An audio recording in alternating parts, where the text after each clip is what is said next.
Okay, so this is how I became a pirate.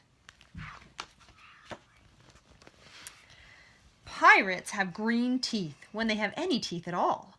I know about pirates because one day when I was at the beach building a sandcastle and minding my own business, a pirate ship sailed into view.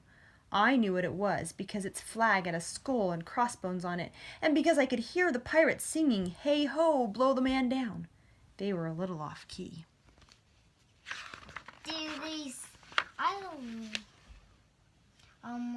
What are they doing? I don't know, we'll see.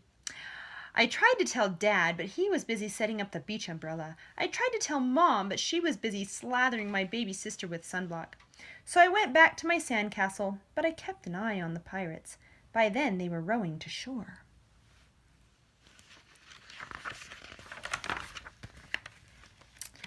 When they landed, the head pirate climbed out of the boat and yelled, "Ahoy thar, matey! Be this the Spanish Main?"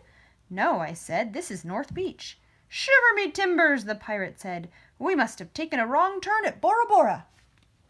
At Bora Bora? Bora Bora is an island. He walked around my sandcastle. He looked at the moat, then yelled back to his crew, "He's a digger, he is, and a good one to boot." "A good one to boot," the others agreed. "What be your name, matey?" the head pirate asked. "Jeremy Jacobs, sir," I told him. "Well, Jeremy Jacob," he said, "you're looking at Braid Beard and his crew. We've been needing a digger like yourself. We've a chest of treasure to bury." "Aye, treasure," the others shouted. "You're coming with us," Braid Beard told me. I didn't think Mom and Dad would mind as long as I got back in time for soccer practice the next day. And that's how I became a pirate. But there's no flag. Not yet. As soon as we were on board, Braidbeard showed me the chest of gold and jewels. "Got to find a safe place for this here treasure. It's high time we were off," he announced. "We're off," we all shouted, and then we set sail.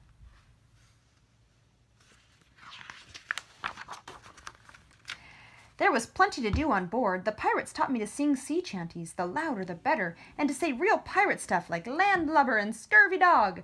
By dinner time, I could speak pirate perfectly. I also learned pirate manners. Braidbeard pounded his fist on the table and yelled, "Down the hatch, me laddies!" "Down the hatch," we all shouted. Braidbeard gulped his food and said, "Hand over the meat!" "The meat!" we all roared. Nobody told us to finish our spinach, there wasn't any, or to chew up our carrots, they weren't allowed on board. We talked with our mouths full, and nobody said please or thank you. Why? Because they're pirates. Arrgh. After dinner, I tried to teach the pirates to play soccer. Braidbeard kicked the ball and yelled, "Arrgh, soccer! Arrgh, soccer!" the crew yelled. Then everybody dove for the ball at once, and it rolled right off the deck. "After it, me hearties!" Braidbeard commanded. "After it," we all whispered. We fought over who would go to get the ball, but it didn't matter anyway, because a shark came along and swallowed it in one gulp. So much for soccer. Did it say that? Mm-hmm.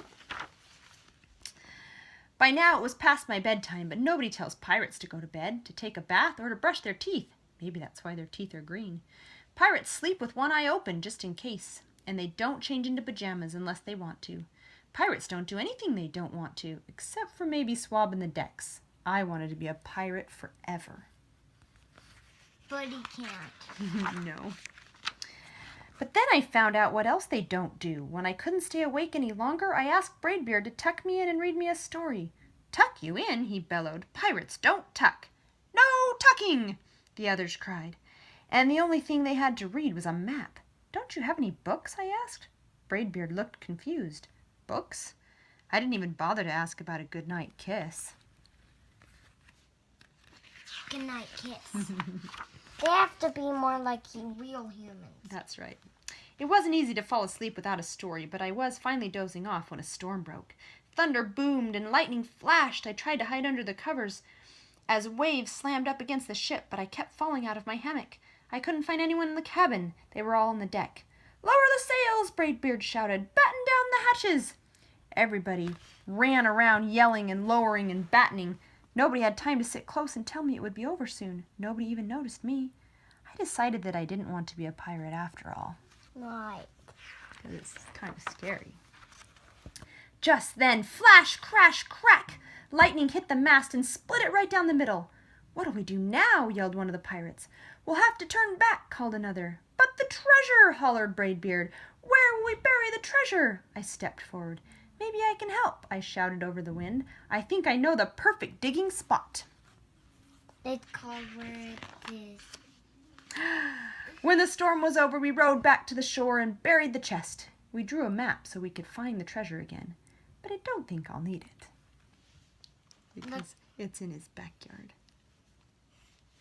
It says Jeremy Jacobs' backyard.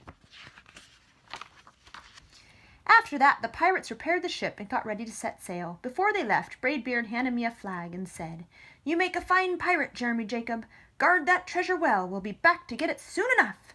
Soon enough. And if you ever need us," Braidbeard added, "just run the Jolly Roger up yonder pole." "Up yonder pole," the others shouted. "And maybe I will, but not today." Yep.